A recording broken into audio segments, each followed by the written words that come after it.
магазине купим? Давай. А что именно? Давай чипсы какие-нибудь купим. Ну давай тогда чипсы с сыром. Нет, давай лучше с крабом, они вкуснее. Ну давай. Давай что-нибудь еще запить возьмем. Давай. А что именно? Давай возьмем какой-нибудь лимонад. Давай. И с чем мы определились? Ну, чипсы не надо, у меня пакет есть. Ну, тогда давай что-нибудь попить возьмем. Хотя стоп, у меня в рюкзаке есть. Может кола. быть, тогда воду возьмем? Зачем нам вода, когда есть сок? А может быть, тогда дошик? Да не, мама не разрешает. Ну, тогда ничего не надо. Пойдем.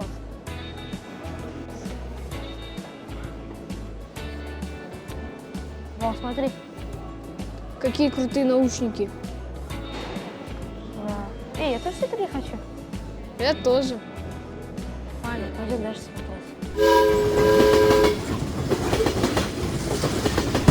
Эй, ё-моё, поезд, уходит!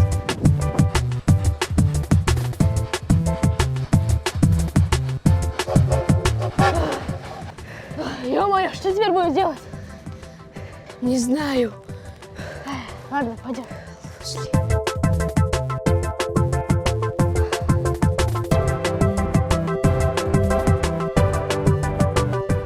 Что теперь будем делать?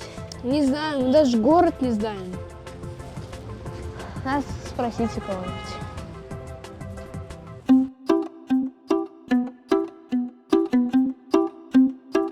Достар, біз бүгін құрбымызды Астана қаласына шығарып салдық.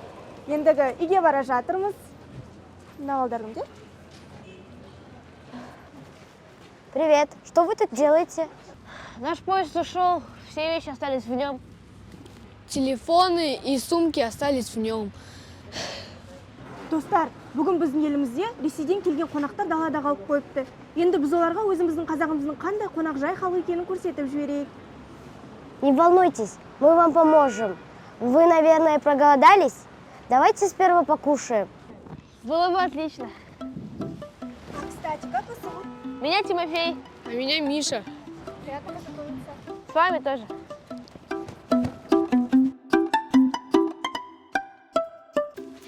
Бәріне сәлем, біз келдік. О, қош келдіңдер. Сәлем, үйге да, Қазақстанға да қош келдіңдер. Здравствуйте, все привет. Келіңдер, отырыңдар, жайғасыңдар. Так, қош келдіңдер. Қолдарын жуып дастарханға отыра беріңдер. Тамақ дайын деп жатыр. Извините, а можно ваш телефон позвонить родителям? Да, точно, они, наверное, волнуются. Да, конечно. Вот. Алло, мам. Мы не успели на поезд, но не волнуйся, с нами все хорошо. Нас встретили хорошие люди, и теперь мы у них в гостях. Хорошо. Пока. Ну, что сказали? Они говорят, чтобы мы подождали до вечера. Они заберут нас. А, ладно. Ладно, пойдем. Вот, но тақия. Тақия дегенің қазақша болып кетті деп ойламайсың ба? Енді ортада тақия деген зат жоқ қой. Төбетей деп көрсей. Тақия сөзі қиын болып тұрғанда төбетейді қалай түсіндірем? Вот что значит тюбетейка. Прикинь, түсінді.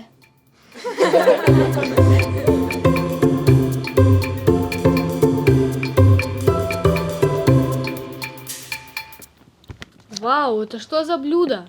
Как оно вообще готовится? В общем, былай ғой. Бір семіз қойды аласың. Сосын сенде жазы жоқ, менде азы жоқ дейсің. Бұл міндетті түрде. Ну, тек қана қой емес, иногда му дейтін. Корова. Иә. Иногда иха дейтін. Лошадь. Иә. Сосын дейтін. Верблюд. Иә, сондай да соямыз. Етті тұздайсың, сосын қазаны толтырасың да 4 сағат қайнатасың. Көбігін ауылды ұмыт кетпе. Еті әбден қайнағаннан кейін етін алып қамырын саламыз.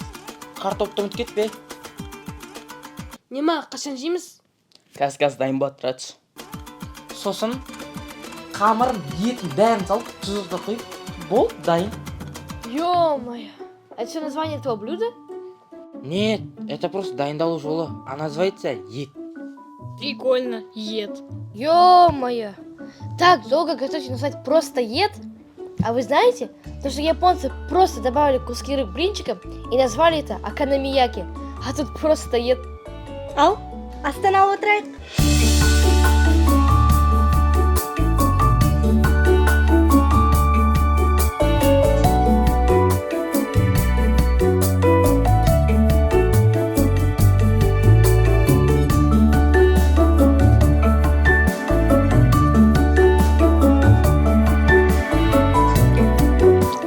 Блин, в жизни ничего вкуснее не ел. Не говори. Айтпа. Как? Айтпа. Айтпа. Ал енді болсақ тұрайық. Мына жер тазалап болғаннан кейін менде бір күшті идея бар. Давайте бәріміз ойын ойнайық. Ал кеттік. Біз қазір ойын ойнаймыз. Ерасыл екеуміз жүргізуші боламыз, ал сіздер ойыншысыздар. Тима мен Мишаны екі командаға бөліп, біз оларға қазақ тілін үйрететін боламыз. Кім тез жаттап алады, соларға біз неше түрлі заттар береміз. Сол заттарды жазу бойынша қою қажет. Тима, ты будешь в команде Данияра, Миша будет в команде Асия. Мы вам поможем выучить казахские слова. Вы должны поставить предметы на надпись, понятно? Да, понятно. Түсінікті деш? Түсінікті. О, жолтып кеткен сол. Ал ендеше бастайық.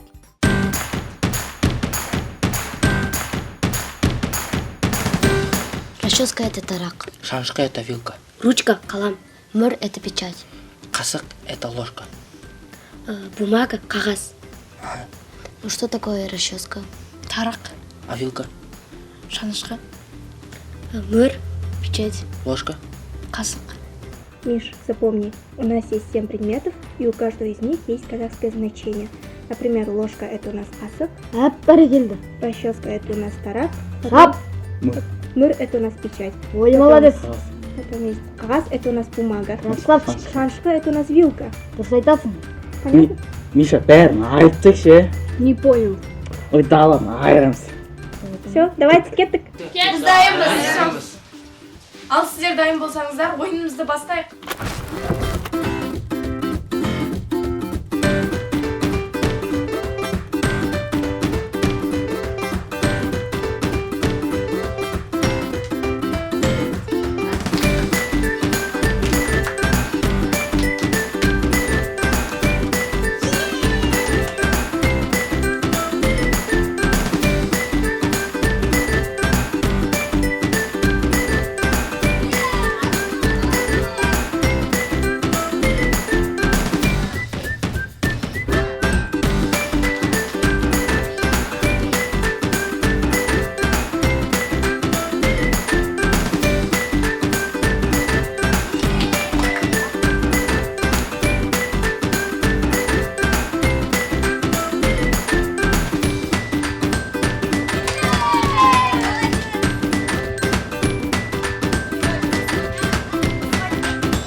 Жарайсыңдар. Я, барлығың жақсы өнер көрсеттіңдер. Мынау мықты ойын екен. Үйде, көрдің бе? Маған да ұнады. Әне, біздің жұмысты көрдің бе? Ал ойын ойнап болсақ, енді қонақтарымызды қалай таңғалдыруға болады? Так, біз оларды ойын-сауық орталықтарымен таңғалдыра алмаймыз. Я, оларда да ондай бар шығар. Ендеше оларда жоқ нәрсемен таңғалдырайық. Я, өзіміздің тарихымызды көрсетейік. Ата-бабамыздың басына түн етеміз бе? Қайдағын айтпаш. Қойнауы тарихқа толы мекен, ол мұражай емес пе?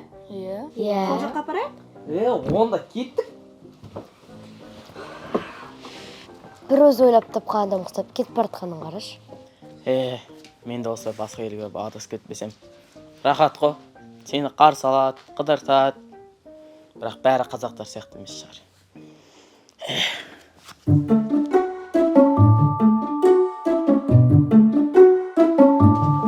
Так.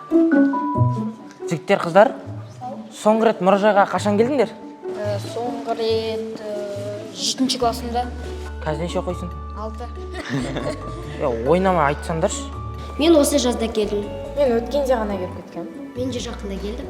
Мен неге жиі келетінмін, бірақ биыл жолым түспеді. Ұлдар, сендерші? Вот, телефонға үнемі үніліп отыра бергенше, осылай бір нәрсе үйренбейсіңдер ма? Шеше болды қоямыз. Шеше топқа үйренеміз. Енді қайталанбайды апай. Апай? Қайдағы апай? Ал кеттік.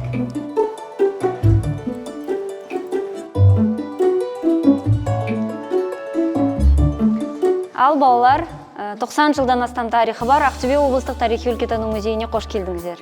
Саламатсыз ба? Біз ресейлік қонақтарымызға қазағымыздың құнды тарихи жәдігерлерін көрсетсек дейміз. Жарайды, ендеше бастайық.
Это было самое чудесное и тоже самое прекрасное приключение для нас.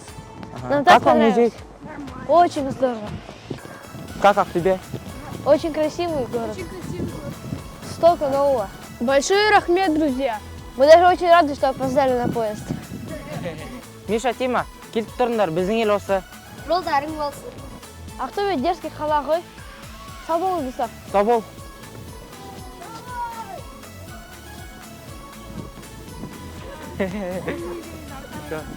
Excuse me, do you help me? Енді мен мына жерде өзім. Hello, my friend. Welcome to